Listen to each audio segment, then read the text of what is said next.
Warning, this content may be disturbing to some audiences. Subscribe, if you dare. The student said, "Well, my mom only ever gives me hundreds. Why can't she give me smaller bills once in a while?" Hey everybody, welcome to ANECDOSED. People ask Reddit. Professors and teachers of Reddit, what's the most pretentious thing you've heard a student say? Number 1. Commenter. I deserve an A for this course because I was a model student. I've heard some whoppers, but this one came from a student who completed, I think, 2 of the 5 required papers, and both were shit, missed half of the classes, was 15 plus minutes late every time he did show up. Never participated in discussions, and didn't turn in a single homework assignment. To this day, the lack of self-awareness boggles my mind. Person B. I had one like that when I was a TA. Students did 0 of 5 homeworks. He did 0 of 5 projects. He didn't do the assigned review. He only took one of the 3 tests, and had the lowest grade in the class on that test. After failing, he complained to the dean about unfair grading practices. It was his 4th time taking the class. After his appeal to the dean failed, he dropped out, was forced out by biased professors. Number 2. First year grad student stayed after day 1 to tell me, "Just so you know, I'm going to be very bored in your class. But it's not your fault, I just already know everything you're going to talk about." She completed the course with a D, failed both of her other classes, lost her funding, and now works at Panda Express. Number 3. As a high school English teacher, I was counseling a freshman student, 14 years old, that she should probably do some of her coursework. After all, she wouldn't want to come to her senses as a junior or senior and realize that she was a year or 2 behind in credits and wouldn't be able to graduate. Her response, "Why should I listen to you? You make about as much as a garbage man." Lots of laughing. Giving high fives to friends in class. Plenty of other students to focus on in class.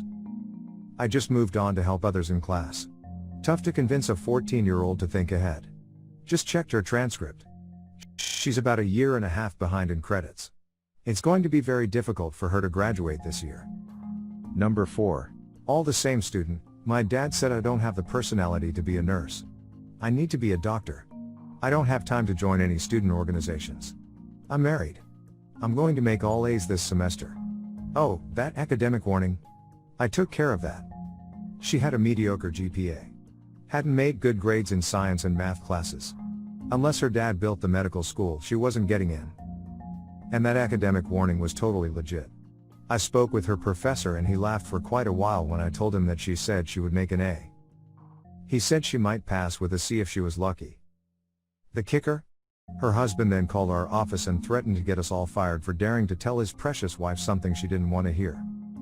Gave us a deadline to apologize to her before he called the president of the university to file his complaint about our behavior. Looked him up on Facebook. One of my TAs is an excellent Facebook stalker, and he works at a local bike shop. Not even a student at our university. We turned the voicemail over to campus police and they had a chat with him. Number 5. I once overheard a student in the college-level science major specific class that I teach say, "I wonder if this teacher will be able to tell me something I don't already know," and apparently I did because he failed the class with a 32%. I did not fail him or discriminate against him in any manner because of his arrogance, he just failed. I have an 87% pass rate for my class. I teach a biology class that many only take if they want to major in biology or organic chemistry, so it isn't often that I get students passing through who aren't motivated or are bored by the material. I'm a good professor and certainly try my best to help my students succeed, but sometimes they either can't or won't. Number 6. We're the only students who have a chance of passing the AP exam, so you should just focus on us. She was referring to herself and 3 other classmates. She was also loud enough for the entire class to hear. The class I taught had 20 kids. In my opinion, 16 of them had a shot of passing, but only 6 passed, including 3 from her group. One of the kids who wasn't in her group beat all their scores with a 5. So no, I don't think she was right. She also said at the end of year, "You know, it's gonna be your fault if I don't get into the college I wanted since you didn't give me an A." Number 7. My first year teaching, I subbed in a grade 10 English class. It was September, and one of the girls in the class was heavily pregnant, so would have gotten pregnant in grade 9. All they had to do in this period was write 1 page about themselves, easy sub lesson. So I am walking around, checking work, and this girl and her group have done shit all. So I pop over to them and remind them they only have 20 minutes left and need to get something written on their page. Without a pause, the girl looked up at me and said, "Miss, Jesus didn't write his own Bible, now did he?" I just walked away. Number 8. This one sad but a high school kid showed me his Patek Philippe watch, told everyone it's $18,000 and worth more than his teacher. His dad gave it to him. Dad or mom never came to PTA. Didn't answer calls or respond to his grades or notes home. He stayed with a different family. His parents vacationed without him. Number 9. From a senior who can barely read or write after I told him he needed to check his essay for spelling/grammar errors. "Whatever, man, I'm going to come back here in 5 years and make way more than you." I said, considering I'm a public school teacher, I certainly hope that he will make more than me. Number 10. I have a student that refuses to do anything the way other students do it. He's never been able to make a single regularly scheduled workshop or presentation, 3 years now. Oh, medical school prerequisites? They don't apply to him. He once requested that I come in on a Saturday to meet with him because my regular office hours didn't work for him. He was my student for 2 years, but now that he's an upperclassman, he is handled by one of my colleagues. I warned her. She didn't believe me, until he walked into her office this morning to tell her he can't make any of the required workshops he needs to attend, but since he already filled out the paperwork, that's cool, right? He would also like us to find a way for him to graduate early because he just got engaged, and wants to use his tuition money for the wedding or something. I don't know. I don't really listen to him anymore. Number 11. I had a student who missed half the class say that there was no way I could give them an F because they paid so much for the class and that they would appeal the grade. Oh, trust me, I can certainly fail you when you missed required parts of the class. This was on a 10-day faculty-led study abroad trip for credit. Number 12. A lecturer at the Natural History Museum told me that the Egyptians invented most of science and white people stole the ideas from them. In response to a tangential reference to Kelvin and thermodynamics. After a few more examples of conspiracy theorist history, I asked the student what museum lectures they were talking about. Turns out you can get a bunch of people to meet you at a museum, tell them horse shit, and they'll believe you because you're standing in a museum. Number 13. I was tutoring while in grad school to make some extra cash. I was charging this frat guy $25 per hour, and after our second or third session he says, "Do you have change for 100? Me, but you can pay for several sessions at once." Him, "Well, my mom only ever gives me hundreds. Why can't she give me smaller bills once in a while?" Spoiled shit had like $600 in cash on him. He went home every weekend and got all this cash from his mom. I asked him what he wanted to do with his life one time. "I'll probably be a doctor or something. Everyone always told me I was smart." Poor kids couldn't even pass general chemistry. Number 14. I was in my second year of graduate school, getting a PhD, and working as a teaching assistant. One of my students wrote on my end-of-term evaluation that I was attractive and smart, so he didn't understand why I was getting such a worthless degree. He then sent me an email asking me out on a date. Number 15. I obviously know how to write, and I don't need this class like the other students, and I'll take whatever test that shows that I know everything and I write fine. Can you give me a test so I can just pass this class and move on? The older student that shouldn't even be in this course.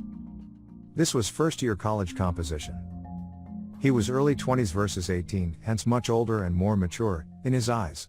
The department mandated a limit on absences for consistency through the 100-plus sections of the course. He missed turning in one of our 3 essays, turned in an intro paragraph for the second, and thought I should create a test for him instead of asking him to write the third essay.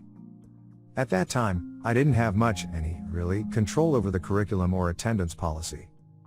He had missed 3 times the excused number of classes. I had given him a free, no-grade penalty extension once. I'd spent far more time fielding emails like the above that spoke to his poor writing skills than I cared to remember. Yet, it was somehow my fault that he hadn't bothered to even turn in a full draft on time the entire semester. I restrained my urges and merely said that the course was based on completing the work and showing up to class, not on having skills that he hadn't bothered to demonstrate by turning in the very easy assignments. I do not miss my early days of teaching first-year composition, to say the least. Number 16. I used to coach soccer camps, and we would have professional players come visit the kids every week. One day Michael Azira, who's from Uganda, comes to visit and asks the kids if they know where Uganda is on a map. One kid yells, "Yeah. That's where all the poor people are from." Nobody knew what to do, and thank goodness Azira was classy about it and played it off well. Number 17. University course, a couple years ago. We were mid-lecture and he raised his hand like he had a question. That doesn't seem right. I think you need to update your research. He disagreed, so the research must be outdated.